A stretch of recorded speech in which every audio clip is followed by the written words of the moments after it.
Election is just round the corner, लेकिन हम अवाम की बात नहीं करें। आसमा शराजी साहिबा, तैयबा का मामला हो, ये मामला हो, अख्तर का मामला हो, इसके अंदर हम इन लोगों को हमने देखा तैयबा केस में भी कहाँ जज को कहाँ पकड़ा गया, क्या कौन सी कोई ऐसी इबरतनाक सजा दे दी गई, लेकिन हम इन लोगों को तो इबरतनाक सजा नहीं दे पा रहे हैं। जो हमारे सियासतदान हैं, वो एक केस चल रहा है ना आप ही के इस्लामाबाद में, रोज प्रेस कॉन्फ्रेंसेस भी हो रही हैं, केस भी लगा हुआ है, JIT भी इस्लामाबाद में ही बैठी हुई थी।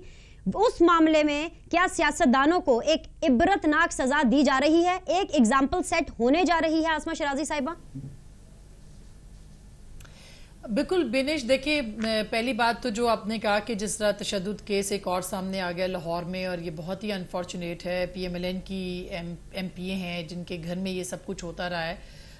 मेरी तो ये ख्वाहिश है, और हम तो ख्वाब देखने वाले लोग हैं ना, तो हमने जुडिशल मूवमेंट में भी बड़े ख्वाब देखे कि जज साहब को दोबारा कुर्सी पे बैठेंगे, वो हम बिठाएंगे, हम सब उनके साथ सिविल सोसाइटी, वकला, हम लिखारी, एंकर सब खड़े हो गए और हमने कहा हम इनको बिठाएंगे तो इंसाफ मिलेगा। वो जो 10 लाख केसेस सुप्रीम कोर्ट के अंदर पड़े हुए हैं वो सुने जाएंगे। हमने सोचा कि 3 लाख से ज़ायद सेशन कोर्ट्स के अंदर हर सेशन कोर्ट में पड़े हुए हैं वो सुने जाएंगे, मगर ऐसा कुछ नहीं हुआ। हमारे तो बड़े ख्वाब टूटे हैं, बड़े बुत टूटे हैं, और मेरा ख्याल है कि जिस तरह से अभी एक काबिले सताइश बात है कि जिस तरह से JIT ने काम किया है, 60 दिनों के अंदर अंदर नामुमकिन को मुमकिन बनाया है, कि वो सबूत वो लेके आ गए हैं जो कि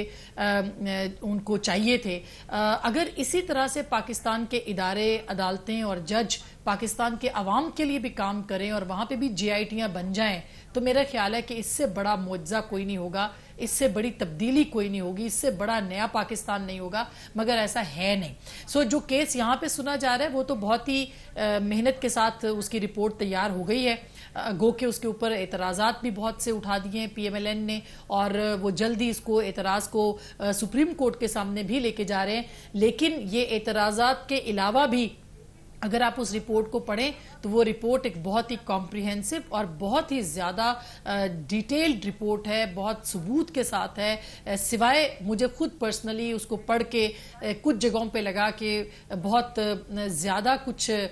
जजमेंटल हो गई है वो रिपोर्ट, और बहुत ज़ाती नौइयत के जो कमेंट्स हैं वो भी उसमें लिखे गए हैं। अदरवाइज़ जो सबूत उन्होंने इकट्ठे किए हैं, जो रिपोर्ट तैयार की है 60 दिन के अंदर, वो वाकई किसी मुआवजे से कम नहीं। अल्लाह करे कि पाकिस्तान के निज़ाम के अंदर मुआवजे हो, और ये JITयाँ अवाम के लिए भी काम करें, जो उनके मसले हैं, जो ज़मीनों के मुकदमे चल रहे हैं, जो पाकिस्तान के अवाम का हक मारा जा रहा है, जो कत्ल हो रहे हैं, जो दहशत गर्दी हो रही है, इसके ऊपर भी JITs ऐसे ही काम कर रहे हैं जिस तरह से इसके ऊपर काम हुआ है। तो ये एक ख्वाहिश ज़रूर है, खुदा जाने ये खबर कब बनेगी, मगर मेरा ख्याल है कि दिन दूर नहीं है कि सब चीज़ें बेहतर होंगी।